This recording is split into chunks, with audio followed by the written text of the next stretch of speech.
alikuwa anaokota nazi nje ya fensi yako. Baadaye ukatokea, ilikuwa ni saa 11 alfajiri, baadaye ukatokea wewe ukiwa na kijana mmoja, ukamwambia design kama ukamuita, baadaye ukamwambia umeakanyaga. Kwanza ni kweli ulimwambia umeakanyaga? Niliwahi kusema hiyo lugha, lakini ndani ya nyumba yangu tukio lilipotokea. Nikanushe kwamba hiyo story imetokea nje hapo. Saa 10 usiku, kama dakika 15-20, mbwa wangu alikuwa anabweka katika ubwekaji ambao sio wa kawaida. Akiwa ndani ya banda akiwa? No, mimi nina mbwa 11, Millard. Okay. Na 11 hao, kuna mbwa ambao nawafunga na kuna mbwa ambao wanakuwa wana survey, kwa sababu nyumba yangu ni kama nusu eka hivi au ekari moja ukubwa wake. Kwa hiyo kwa mbwa wawili watatu hawawezi kumaliza mzunguko siku nzima. Na mageti makubwa na mageti makubwa mawili na hakuna mlango mwingine wowote. Kwa sasa katika malindo ya kawaida, wakati fulani nilipata ugeni alipokuja Mheshimiwa Samia Suluhu Tanga, wa watu ambao hoteli zilijawa kwa wanalala nyumbani kwangu. Kwa mimi nikawa nafungia mbwa wangu kwa usalama usije kudhuru wageni ambao wanakuja nyumbani. Kwa wakati ule nikawa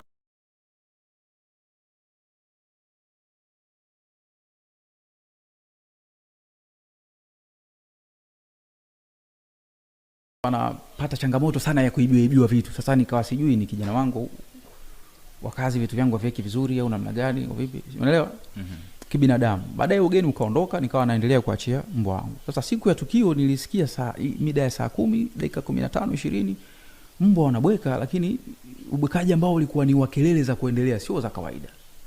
Nikafungua dirisha hivi, yani pazia kwenye kioo, nikaona mbwa anabweka huku anaruka hivi, umeelewa? Nikashuka chini, ikawa tayari jamaa yuko chini ya mti ameshikwa na mbwa, na wale wengine ile kurukaruka maana yake na wao ni kama ambao walikuwa wanatamani wafunguliwe au wakate washiriki. So nilichokifanya cha kwanza, nikafuata taratibu za kiserikali, nikampigia simu mwenyekiti wa mtaa, nikampigia simu OCD, nimepata tatizo 1 2 3, mtu amefika nyumbani kwangu. Kwa hiyo nilikuwa naomba askari kwa usalama. Alfajiri hiyo? Yes. Lakini sasa mwenyekiti alisubiri atoke msikitini kwanza, kwa sababu ilikuwa ni mida ya kwenda kuswali. Saa 12 kwa? No, saa 10 alfajiri. Kwa sababu nilipopiga simu ya kwanza hakuokota mwenyekiti, kwa sababu ndo alikuwa anaenda njiani kuswali. Kwa hiyo alivyorudi kuswali akaona miss call, akanipigia, nikamweleza hali halisi na polisi, nikawa nimewapigia wakafika pale. Na OCD uliwapigia saa 10 hiyo? Ulimpigia hiyo, yani sio muda mrefu sana baada ya tukio kutokea. Okay. Unaona? Na kijana wakati ameshikwa pale chini na mbwa, alikuwa ameshikiliwa na mbwa ngapi wakati tunatazama? Mbwa wawili. Yeah. So baada ya pale polisi wakapiga picha, kuandika maelezo yao ya kitaalamu, kujiridhisha, tukatoka. Mimi nikabidi ni wahi kituoni kufanya taratibu nyingine za kikawaida, yani unapotokewa na tukio aidha kuunguliwa nyumba, kupoteza simu, kitu kama hicho. Kwa hiyo nikakamilisha taratibu zangu za serikali, alafu nikarudi nyumbani kuendelea na taratibu nyingine. Okay. Yes. Polisi walifika nyumbani kwako muda gani baada ya kuwapigia? Walikuwa doria. Kwa hiyo nafikiri ilikuwa ishatoka kule kwenye saa 10 ya kiza sana, kunaenda kwenye kupambazuka, yani kwamba hakuhitaji tena tochi. Lakini mwenyekiti ndo alikuwa mtu wa kwanza kufika kabla ya polisi. Na hata mwenyekiti alipomulika na tochi akasema simtambui huyu, sio katika watu wangu. Ndio kauli ya kwanza alizungumza. Na baada ya muda kidogo akafika askari wakamchukua tuka. Okay. Na wakati huo alikuwa amejeruhiwa vibaya sana. Vibaya sana. Okay. Kwenye mahojiano yake yeye anasema kwanza alikuwa anaokota hizo nazi nje ya fensi. Na wewe ukatokea ukiwa na kijana mmoja, ukamchukua ukampeleka nyumbani ndani kwako. Nikimchukua wakati huo alikuwa amelala au?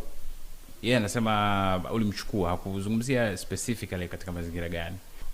Mimi ni mtu safi sana kwenye jamii yangu, na wewe tumeishi mbali, lakini ni mtu unanielewa kwa namna fulani mimi ni mtu wa aina gani. Tukio limetokea nyumbani kwangu, nimempigia simu mwenyekiti na polisi, wote wamekuja nyumbani kwangu. Kwa hiyo taratibu ya kuwa kuna namna nyingine tofauti lilitokea, labda ni tukio linalohusu mtu mwingine na sio hilo ambalo nalizungumzia hapa. Lakini kama interview hii inanihusu mimi na ndo natakiwa kusikilizwa mimi kulingana na ninachotuhumiwa nacho, ni kwamba tukio limetokea nyumbani kwangu, uani kwangu. Of course najaribu na yaleta ya kwake hapa kwa sababu ni kuweka pande zote mbili. Yeye alipata nafasi sana ya kuzungumza, wewe haukupata nafasi ya kuzungumza. Kwa hiyo tunajaribu kuoanisha. Kwa hiyo kwa kifupi ni kwamba umesema hukumpeleka ndani kwako. No. Kwa namna moja ama nyingine mikono yako ilihusika kumwadhibu? Mikono yako wewe au ya watu wako uliokuwa nao? Hapana, kwa sababu kwa muda ule mimi nilikuwa mtu wa kwanza kuelewa kuona kinachoendelea. Na katika kitu sisi kinatubana sana kwenye kazi zetu, haturuhusiwi kutumia mikono nje ya ulingo. Ambayo ingeweza kuwa hatari zaidi ya mbwa kama ningeweza kufanya hivyo. Kwa hiyo huwa najikanya sana kutumia mikono unapotokea situation yoyote ile ya kufanya hasira au kitu kama cha aina hiyo mbele yangu. Yes. Sawa. Na wakati polisi wanakuja kumchukua, alikuwa anajitambua? Hapana. Wakati mwenyekiti amekuja, yule kijana alikuwa anajitambua? Alizungumza, nafikiri sikumbuki alizungumza nini na mwenyekiti, lakini ilikuwa ni kwa muda mchache tu, alafu hakuweza kuzungumza tena.